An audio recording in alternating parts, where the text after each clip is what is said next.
In December of 2017, the Trump administration, partnering with congressional Republicans, passed the Tax Cuts and Jobs Act, otherwise known as the TCJA bill. President Trump would go on to brag this was the largest tax cut in American history.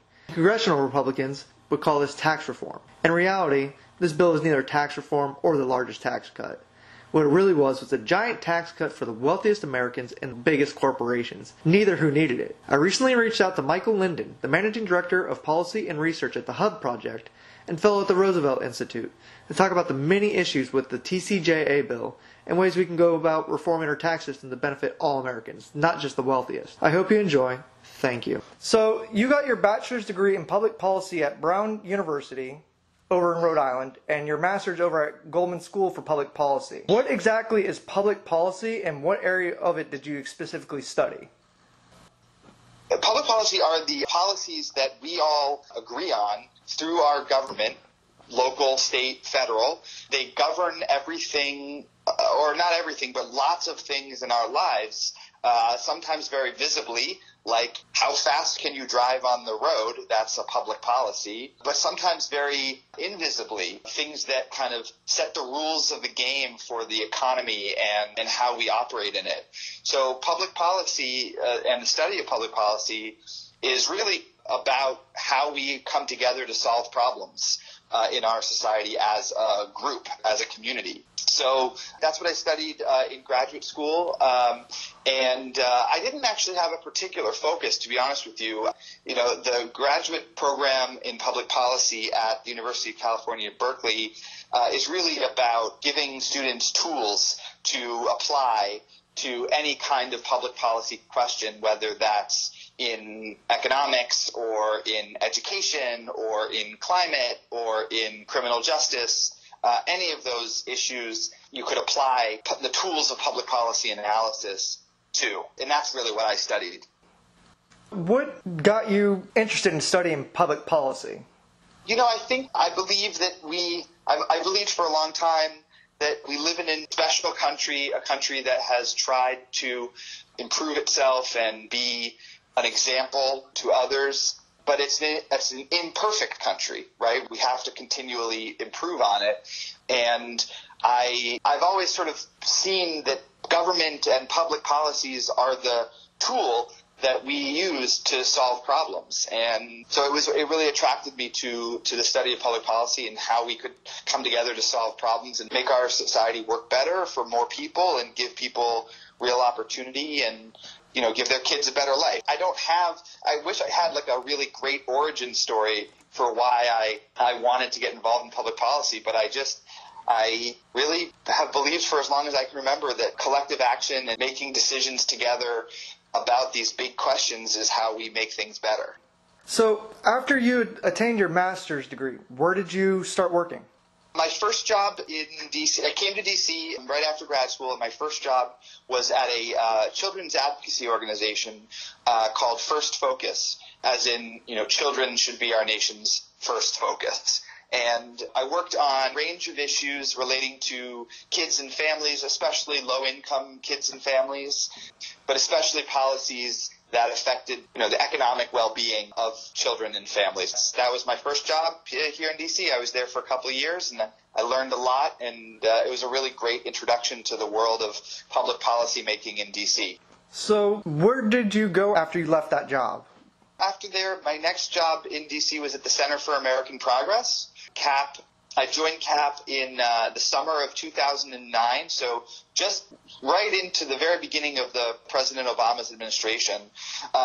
Center for American Progress, you might know, is a think tank here in D.C. It's a left-leaning progressive think tank that covers a whole range of issues, and I joined there, like I said, in the summer of 2009 to work on tax and budget issues for CAP, and it was an incredible experience and an incredible time to be at the Center for American Progress. You know, we had this new Democratic president who was incredibly exciting, and he had great ideas and, you know, incredible energy and vision. And of course, you know, there was this horrible financial collapse and economic recession that he took over in the midst of, which of course implicates questions of tax and budget.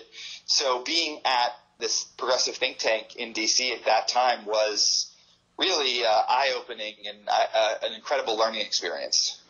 So it's fair to say that your specialty, your area of focus is on tax policy. Would that be correct? Yeah, I worked a lot on tax policy, both sort of throughout my career.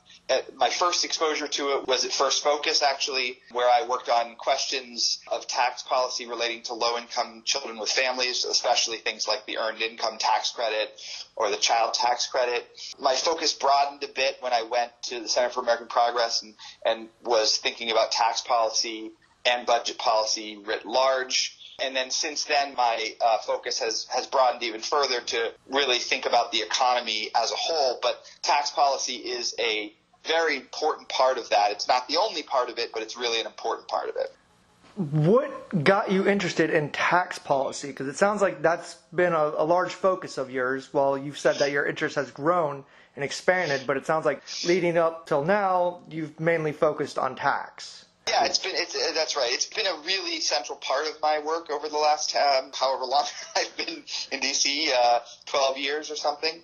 You know, tax policy it's the kind of thing where I think a lot of people, they hear the word tax and their eyes glaze over, but it is so central to so much of what we as a country choose to do and choose not to do, and about who wins and who loses, and about, you know, who has opportunities and who doesn't. How much we choose to tax, who we choose to tax, and how we choose to tax are really important decisions, and they have incredibly wide-ranging implications. Like, I'll just give you a quick example. The Earned Income Tax Credit, which I just mentioned, you know, this is a policy that has been shown over and over again to have incredible positive long-term implications for low-income families and children. Kids in families who receive the Earned Income Tax Credit end up doing better in school. They have better earnings as adults. They even have better health outcomes. You know, that's an incredible thing for a tax policy to accomplish. And, people don't pay as much attention to it, but it is absolutely critical to people's lives. So you're currently working for the Hub Project. What exactly is the Hub Project, and what is your job there? The Hub Project is a campaign advocacy hub, is why we call it that. But I'm also a fellow at the Roosevelt Institute. What do you do with the Hub Project and at the Roosevelt Institute as a fellow? Sure. So my job is to write and think about these policy questions and to be an advisor to issue advocacy campaigns when when policy questions come up.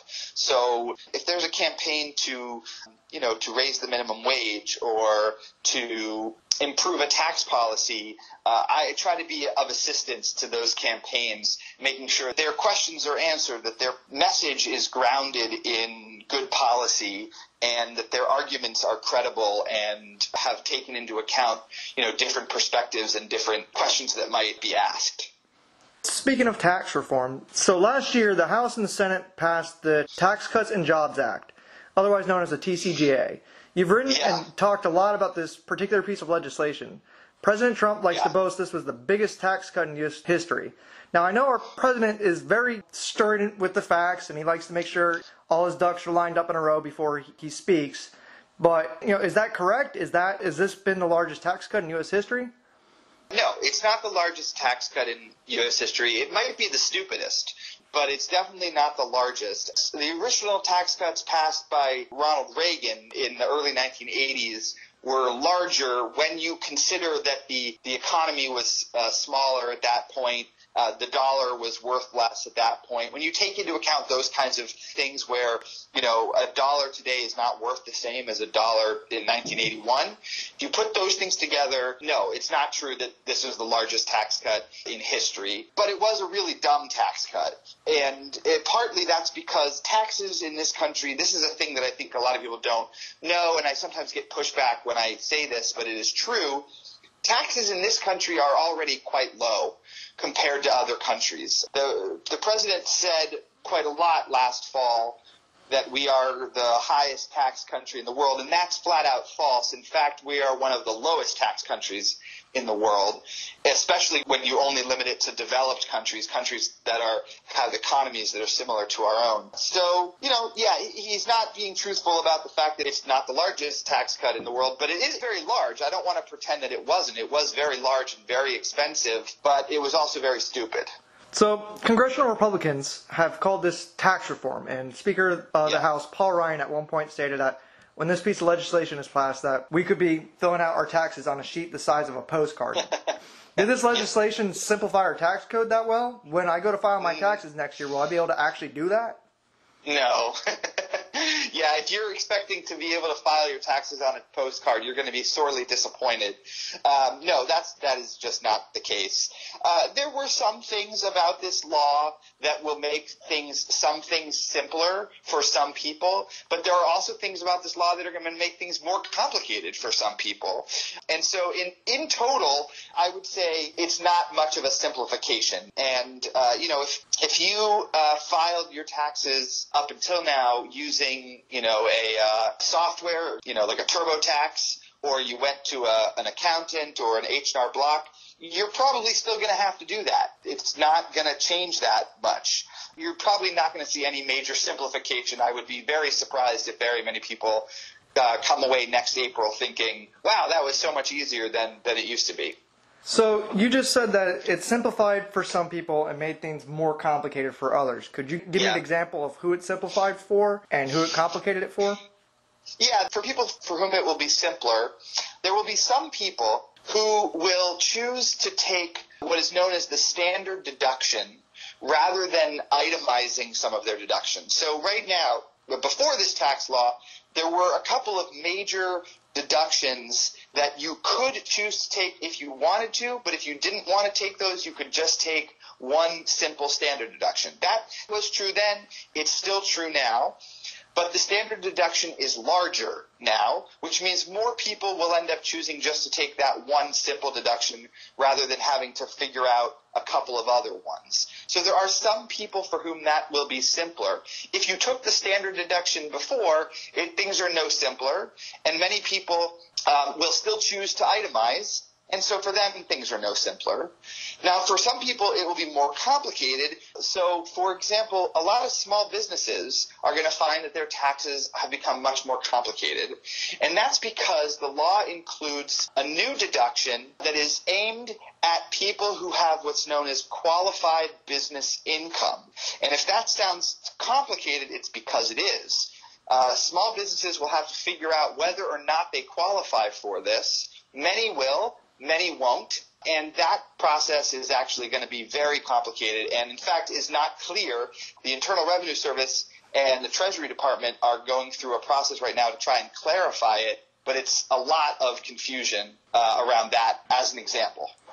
So one of the most common talking points I hear from this tax reform bill... Don't call it tax reform. It didn't create any jobs either, so it can't, maybe just the A. So the tax cut bill. The tax cut bill, there you go, that's fine. All right.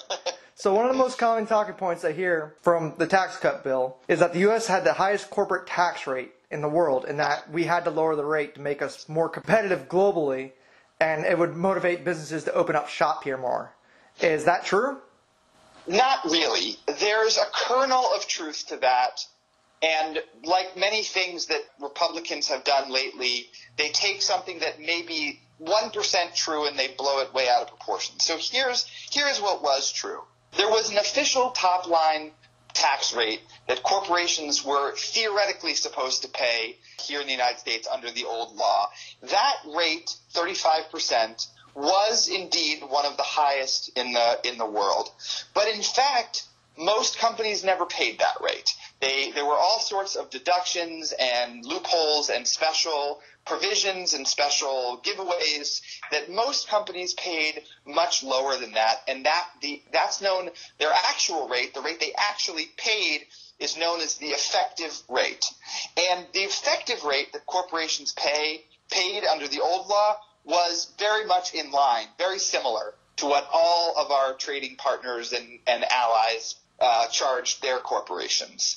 The idea that corporations were being overtaxed was just not true. So they took this one factoid that the headline rate was high And they used it to imply that corporations were paying too much in taxes, which is really not the case. Corporate tax revenue in the United States compared to other countries was actually quite low. And then the second sort of implication, which you touched on, is that lowering the corporate rate would somehow lead to more jobs. And that's just completely false. And there's no evidence for that. Corporations in this country are extremely profitable. Corporate profits are at record highs. They were at record highs before the tax law passed. Their after-tax profits are now crazy high because they have to pay so much less in taxes under this new law. There was nothing stopping corporations from investing in their own workforce or investing in equipment or new factories or new jobs here in the United States before the tax law. There's nothing in this new tax law that makes it more likely that they will do that now.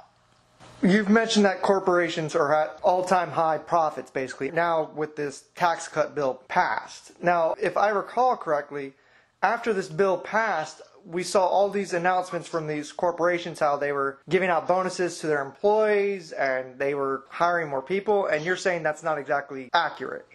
It is super misleading. There was a round of companies who, announced bonuses right around the start of the year. A couple of things. Many of those companies have bonuses every year. If you look back at them and you look back at that same company a year ago or 2 years ago, they also announced bonuses then. So the bonuses were not necessarily tied to the tax cut in the first place. Secondly, even if you add up all of the bonuses in theory and say, all of these bonuses are because of this tax law, it's a tiny, tiny fraction of the overall tax cut that these companies got. And then thirdly, you don't hear much about the bonuses lately because, first of all, that stopped. And second of all, we now have data on overall wages, not just a smattering of companies saying, we're going to increase bonuses. We now have data on wages across the whole country. And here is the incredible thing, not incredible in a good way, incredible in a bad way. Wages for non-supervisors in this country are down compared to last year. Down, lower than they were last year once you take into account inflation. So not only did this tax law not spark any kind of wage gains for the vast majority of Americans, wages are down compared to last year. So it's an incredible failure of this law to do what was promised. What you're telling me here is that these corporations were already at massive profits before this bill, and they could have given their employees bonuses, or they were already giving bonuses as it was. And then after this bill passed, they were still either continuing their annual bonus or whatever the amount of bonuses they gave out was at a fraction of what they reaped in profits. Is that correct? It's not only a fraction of what they reaped in profits, it's a fraction of what they got as a tax cut. And you might ask yourself, what did they do with all that other money then, right? Like, if they've got all this money that they got from a tax cut, and they aren't using it on wages, and they're not using it really on bonuses, and they're not using it to create new jobs, what are they doing with it? Well, we actually know that. We can look at their financial statements and see what they're doing with the money, and I can tell you what they're doing with the money. They are giving it to their shareholders and their executives. So executive pay, that's one way, but the biggest way is through the stock market, by buying back their own stock. So companies, publicly traded companies, can purchase their own shares of stock to take them off the market, which inflates the value of their stock. And that benefits their shareholders and their executives who tend to own a lot of shares of stock or even get paid in stock. And so that's just a way for companies to essentially deliver bonuses to their shareholders, to the owners and the executives. And stock buybacks have hit record highs. Never have we had as many stock buybacks as we had in the last 2 quarters. Now, if I recall correctly in history, stock buybacks were never a thing until, I think, the 1980s? Yeah, these used to be illegal. We used to think of stock buybacks as illegal manipulations of the stock market. And then in the 80s, they changed the policy, going back to the question about public policy, to say, no, you can do this. And now this is a favorite way for companies to take cash and deliver it straight back to their owners and their executives. Has any member of Congress introduced bills to address this issue? That's a good question. I don't know of anybody that's specifically going after buybacks. The thing is, we should either tax the buybacks or make them harder to do. But if we didn't do that, companies would probably find another way to give their profits to their rich owners and executives. The issue is that corporations and rich people have so set up the rules such that is what the incentive is for them to do that. That they are incentivized to do that, in part because they pay lower taxes than they used to. If we raise taxes on very wealthy people and on corporations, they would have more incentive, actually, to take those profits and reinvest them elsewhere, in their workers, in their factories, in research and development. And there's actually a lot of research that shows that that's the case. So it also just makes common sense, right? If you've got a certain kind of pie that you're trying to slice up, and if you make one kind of person at the table able to eat more of the pie, they will. But if you make it so that the other folks at the table, I'm really stretching this metaphor here, but if you make it so the other folks at the table, it makes more sense to give them pieces of the pie, then that's what will happen. And right now we set up the rules so that it makes it easier for the very wealthy to get the biggest slices of the pie. I'm just going to stop you right there, and that is probably the first time I've ever heard that metaphor used, and that was pretty great. That was great. Not sure if it worked, but it was good. I don't know if it worked, but it's I'm trying things out, It's a pie. You're winging it, and it sounded good. I'm now hungry for pie, so yeah, right. This is going well. Right. The worst thing that happens is now people want some pie. So throughout the year, you've consistently talked about, I won't call it the Tax Cut and Jobs Act because there's no jobs. We've hammered that point out. So that's right. Throughout the year, you've consistently talked about how the tax cut bill will deepen income inequality and disadvantage people of color even more. You actually wrote a report in May with Derek Hamilton about this very issue. In what way does the federal tax code already disadvantage people of color? Well, this is a really important point. We look at these policies and we don't necessarily see the words black, white, brown, but they do have different impacts in different communities, and we have to be cognizant of our public policies and how our policies impact different communities in different ways. So some of the things that we wanted to highlight, Professor Hamilton and I, was that this law will have disparate impacts in different communities. So here's a simple but a really important example. Wealth inequality in this country is even more severe than income inequality. Many folks probably know that the richest 1% of Americans take home about 20% of all the income, which, by the way, is not how it used to be. It used to be that the richest 1% about 30 or 40 years ago took home about half that. So there's been a really big increase in income inequality over the last 3 or 4 decades. But wealth inequality, the richest 1% own about 40% of all the wealth in this country. That is enormous. Now, that 1% who owns 40% of all the wealth is overwhelmingly white. Very, very few people of color in the top 1% of wealth owners. And the average wealth disparity between an average white household and an average household of Latino origin, African-American household is enormous. Thousands and thousands of dollars, tens of thousands of dollars in some cases. Now, the reason I'm saying all this is because this tax law preferences people with wealth. And it does it in a couple of different ways, but here's a really simple example. It cuts the estate tax. The estate tax, which only applied to the very, I could use as many varies as you can, wealthiest households in America. Over 99% of people don't pay any estate tax.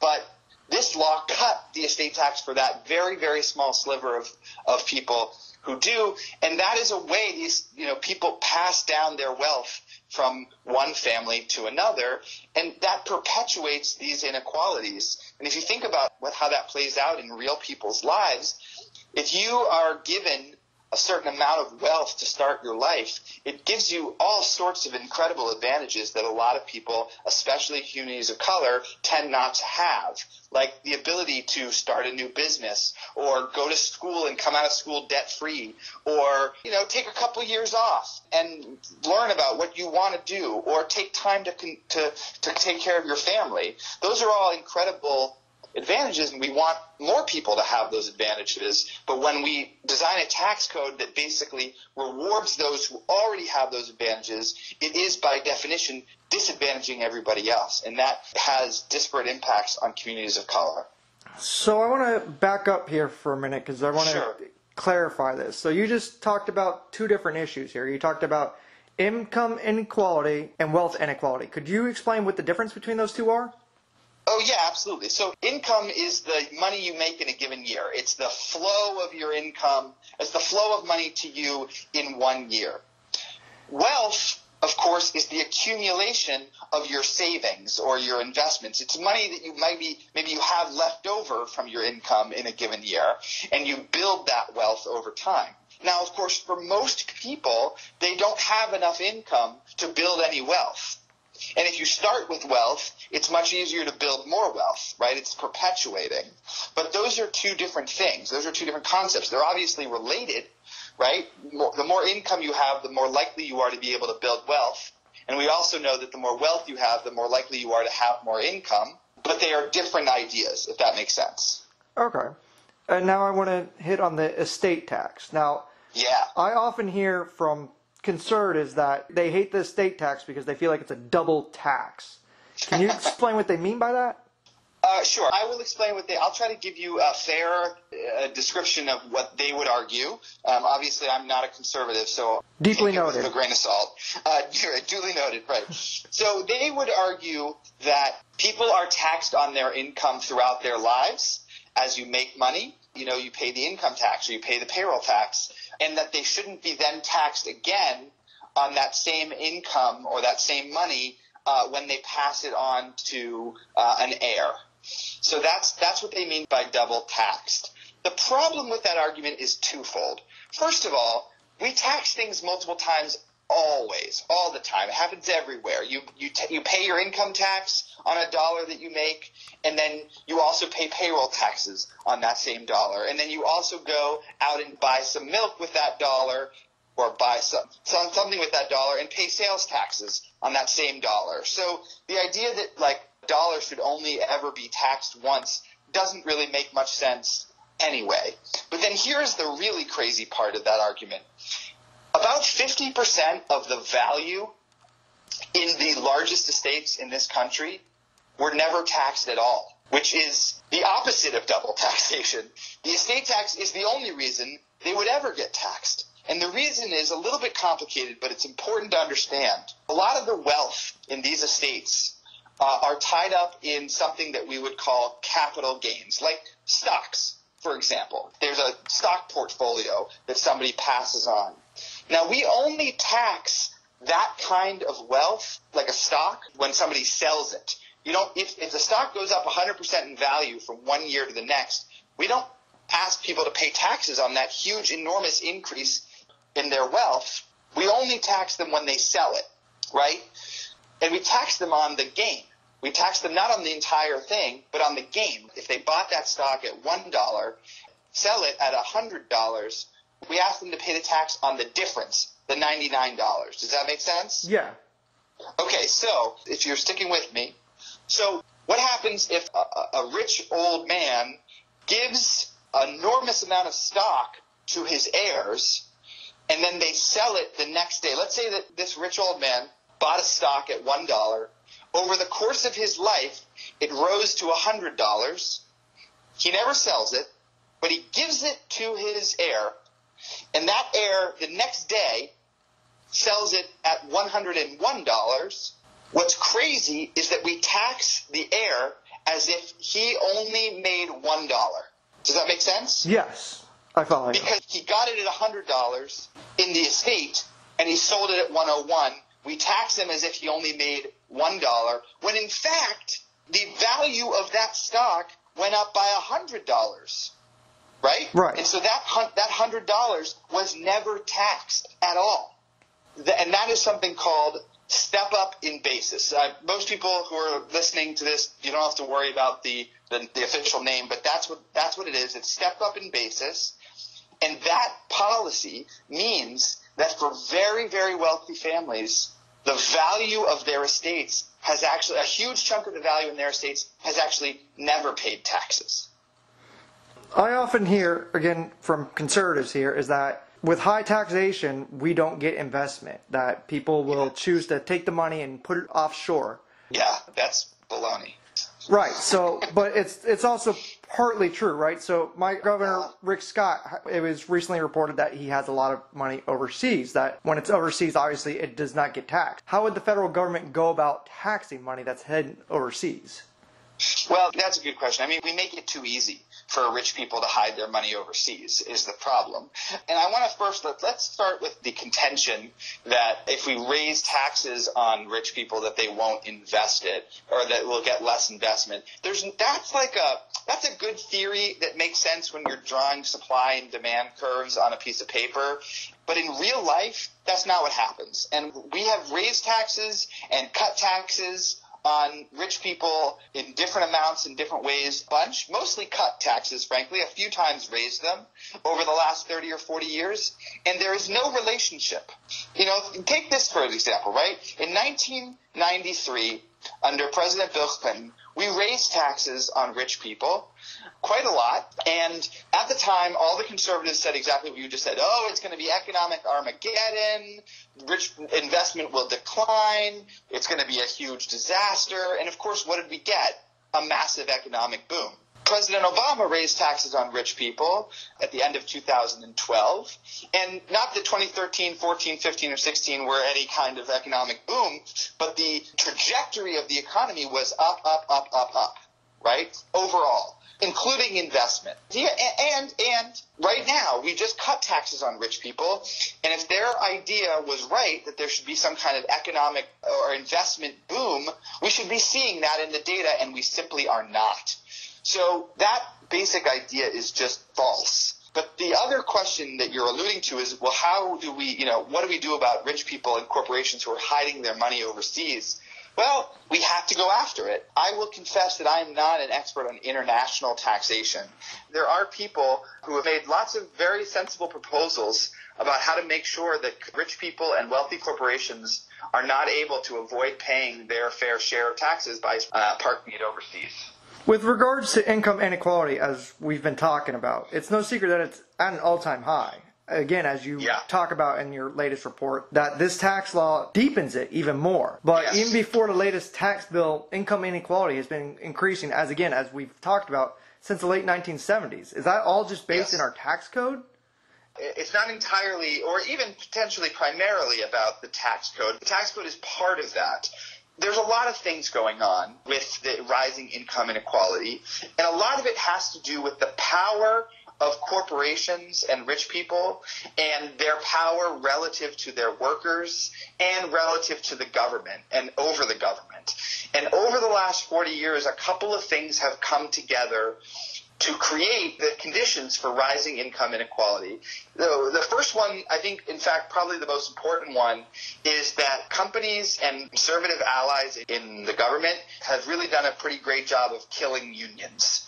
Unionization is at all-time lows, has been declining for 40 years. And whatever you might think about unions, there's no question that one thing they did very, very well was make sure that workers got a fair share of the profits. And you can really map it out. As unions have declined, the share of income going to the middle class has declined almost in lockstep. So that is a huge part of this. A second thing that has happened over the last 40 years is we've allowed companies to get massive, like ginormous massive, like Google, Amazon, Apple, Walmart massive. And when companies have that much market share and they're that big, they have the power to set the terms for a lot of different other people who interact with them, not just their workers, although that's a huge one, but also their suppliers. right? One of the ways that Amazon is able to make so much money is it squeezes its suppliers. So smaller businesses down the supply chain are forced to charge Amazon much lower cost than they actually need to make a good living because Amazon is such a massive purchaser from them. And similarly, they can do the same thing to their workers and say, listen, you don't want to work here? Okay, don't work here, but good luck finding a better job. And then the third thing is about taxes. So those are two things that are not about taxes, but the third one is about taxes, and that is that we have cut taxes for rich people a lot over the last 40 years. The top tax rate for the richest Americans in 1979, 1980 was 70%. It's come down. Today it's about 38%. So almost half of what it was. And, that is just, not only does it deprive, all of us of public investments, as I said earlier, it incentivizes rich people to take an even bigger share of the pie. Those three things together are big reasons. Not the only reasons. There's other reasons. I think increasing globalization is important here too. But those are three big reasons that I think where policies changed and have created this incredible concentration of wealth and power at the top. So, do you have any ways that you would go about fixing this? Do you have a tax rate you would set? Yeah, we should basically, do the opposite of those three things, right? We should support unions and support ways that workers can have more power in their own lives and with respect to their bosses and their employers. So we need to make sure that workers, can quit their jobs and get a better job, so that there are things like non-compete clauses need to go, but broadly supporting worker power is really, really important. We need to get at these giant companies and figure out ways to make sure that they are not exerting their power to be anti-competitive and get other competitors, out of their way so they can exert their power. We've got to kind of approach them the way that we used to talk about these big companies as monopolies. Or very close to monopolies. And then we got to raise taxes on rich people. Look, that real growth, real economic growth that is broadly shared among everybody and delivers real opportunity comes from two major things. Not the only things, but two major things. First of all, and probably most importantly, it comes from worker innovation. When workers can figure out ways to do more with what they have, with their time, with their resources, that's how we create value. That's how we get more things for us all to share and to enjoy, is that productivity, that worker productivity. And that comes from investing in those workers, in their education, in their families, in their communities. That's how you get productive workers. And then the second thing you need is more customers, right? So small businesses and businesses all over the country need people walking in the door or clicking on their websites and purchasing things with their money. And if all of that money is concentrated among the very, very rich, that doesn't happen. So you have to make sure that you've got those two twin pillars of shared economic growth. That's how we get to an economy that's going to work for most Americans and not just people at the very top. Throughout this interview, you've talked about the top 1%, and I hear that all the time. What exactly is the top 1%? What is that income? That's a good question. There's not a particular cutoff because it sort of depends on what kind of income you're counting. But roughly speaking, if you make somewhere in the $700,000 or $800,000 a year, you are making more money than 99% of Americans. What I hear from a lot of people is that we as a country are failing if we have billionaires, that there's something wrong with our economic policies. Do you share that notion that we shouldn't be having people with billions of dollars? I mean, yeah, I think there's something deeply wrong with an economic system where you have billionaires and poverty, and billionaires and people who are working multiple jobs and not able to pay the bills, or who can't save for retirement, or who can't save to send their kids to college, or who can't take a little time off, take care of their sick grandmother or something like that, right? There is something fundamentally wrong with a system that delivers so much value and prosperity to a very small number of people while so many other people are struggling on a day-to-day basis. It doesn't mean you have to tear it all down and start from scratch.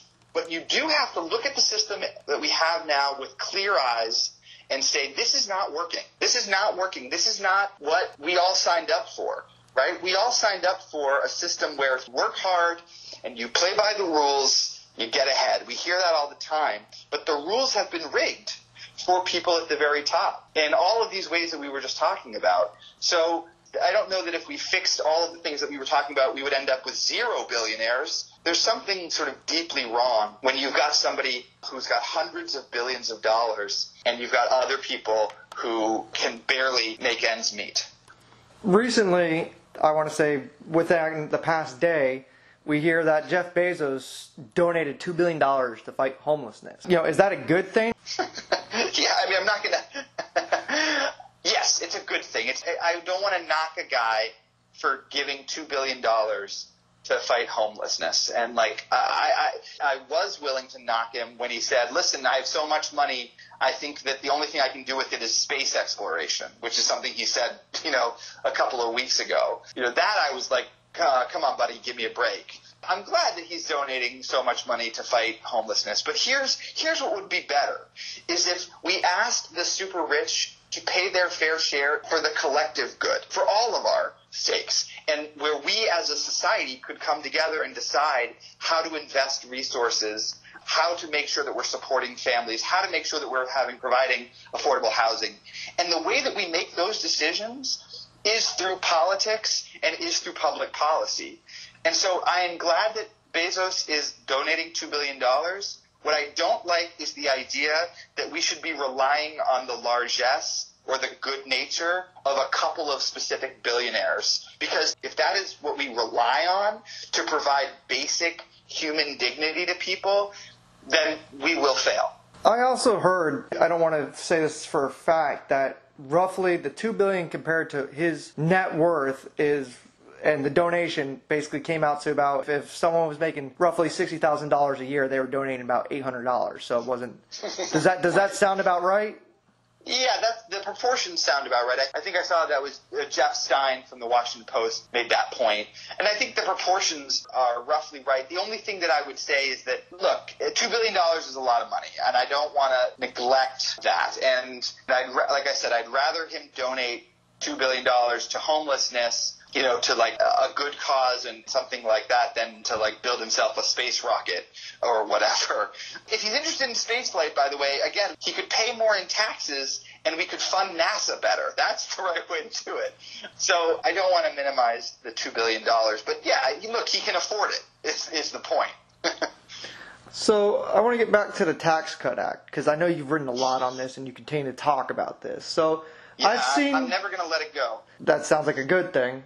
So I've seen executives go about bragging that they can now write off jet purchases. They can buy jets and they can just write it off. How exactly does that work? That is a great question, and I wanted to be totally honest with you. I have not dug into that specific provision. I saw that report yesterday, and I was like, this is gobsmacking. Excuse me, but I haven't actually dug into the specific provision. Now, without digging into this provision, does that sound like a good thing to do? Yeah. No, I mean, obviously not. No, we should not be providing tax incentives or tax breaks or tax subsidies to rich people to do the things that they were going to do anyway. That's the thing about some of these tax subsidies that really makes them so dumb, is that they actually aren't creating anything new. They aren't actually helping produce anything. They're just money in the pockets of rich people to do things they were going to do anyway. These executives who were going to buy that corporate jet, whether their tax cut law was there or not, and if they get a special extra tax break in order to do that, that's just free money for them. And that doesn't accomplish anything for anybody. And in fact, it accomplishes less than nothing, because that's money that we could have used to fund public schooling or provide child care or invest in research or help people get back to college or help people start a new business. So that's money that is just going to sit in that offshore account that we were talking about earlier and doesn't help anybody except that one rich person or their family. So I just want to give the counter argument to this for a second. It sounds like if you had the money to buy a jet, you would appreciate this tax write-off. Would that sound about right? Yeah, I'd appreciate it if I was a rich person who was buying a jet. Yes. Yeah, of course. Hey, free money. Why not? Yeah, but I'm not sure that's a counter argument, right? Like, if we decided, let's write $10,000 checks to the richest 1% of everybody in the richest 1% of Americans, I'm sure they'd appreciate it. It doesn't make it good policy. Got it. So one of the biggest stories that came out as this tax bill was being written was this Corker kickback. What exactly was that? Yeah, I mean, so there was a change made at the very last minute to the tax law. It turns out would personally benefit Bob Corker based on the kinds of businesses that he himself owns. This goes back a little bit to what I was saying earlier, how there's this complicated provision about qualified business income, and they made a change that at the very last minute that will personally benefit Senator Corker because of his businesses and the type of businesses he has. So, yeah, that was pretty unseemly. So, in your opinion, do you think as congressmen, should they be able to own businesses or stocks while they are writing policy? You know, I don't know that I'd say they shouldn't be able to own businesses or stocks. I mean, people should be able to have a livelihood and maintain that to some degree if they come to Congress. I do think that there's something to be said for, blind trusts, which that used to be the norm for presidents, is that they would put their assets and their businesses and their money in what's known as a blind trust. They would put it in the hands of somebody else to control it, and they didn't know what they were doing, and that way you wouldn't make policy decisions to benefit yourself. Like, for example, when President Carter was elected in 1976, he put his peanut farm in a blind trust. Now we have a president who has not only not put his businesses in a blind trust, but he apparently maintains very close connections to his sons, obviously, who are running the business just on a day-to-day basis. And some of them, the line between him and his businesses is very blurry. That's really problematic because we don't know whether or not he's making decisions just to benefit himself and his family. And in fact, we know that many of the decisions he's made are enormously beneficial to him and his businesses and his family. And that really is a problem because it erodes trust in our public servants. I mean, I'm not sure why anybody is trusting this current president as it is, but is he deliberately making policies that are going to financially benefit him? Maybe. We don't know because it's totally possible. Members of Congress, there are some similar questions. I think there's, an example. One member of Congress recently got indicted for insider trading because he sits on a corporate board while being a member of Congress. So that seems really problematic, and we probably shouldn't allow that. When we're filling out taxes at the beginning of each year, we dread it. But I believe Senator Elizabeth Warren has introduced a bill called the Tax Filing Simplification Act. Do you know anything about that? Could you explain that? That's a great question. I don't know about that law specifically, but I know that if we wanted to simplify tax filing, we absolutely could. In fact, for most Americans, we could have a no-file system at all, which is to say you never have to file taxes. Your taxes would be taken out of your paycheck, like we do with payroll taxes, every month automatically, and then you'd get a refund at the end of the year.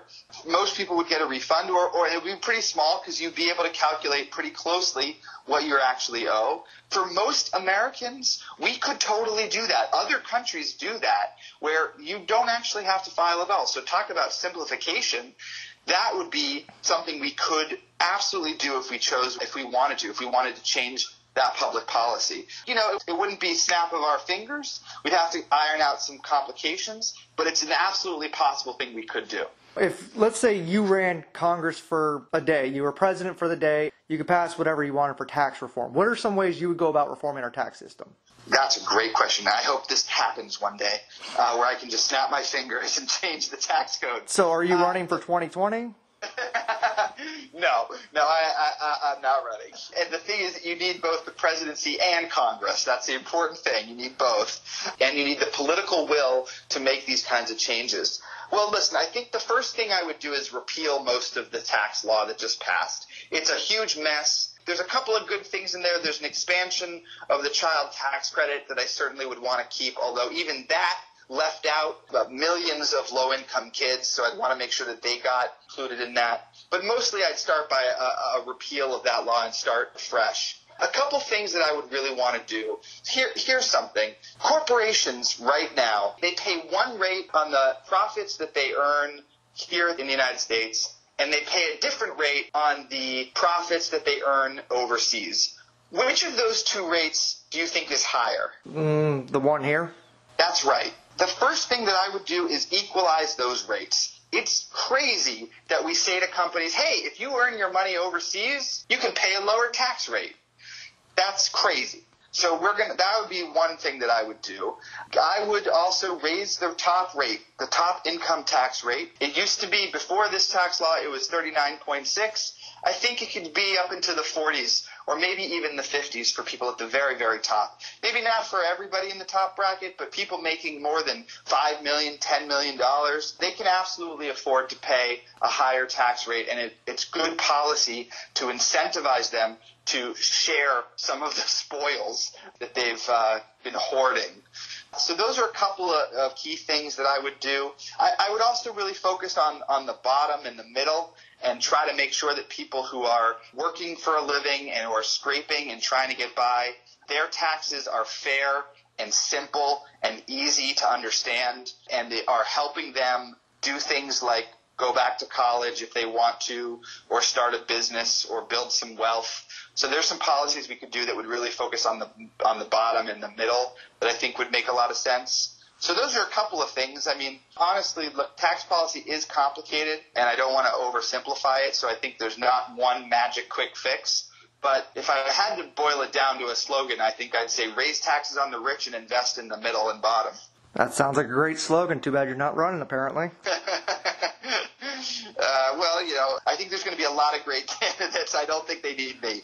I'd like to thank Michael for taking time out of his busy schedule to talk about how we can go about reforming our tax system and ways to fight inequality through public policies. I hope you enjoyed this as much as I did. Thank you.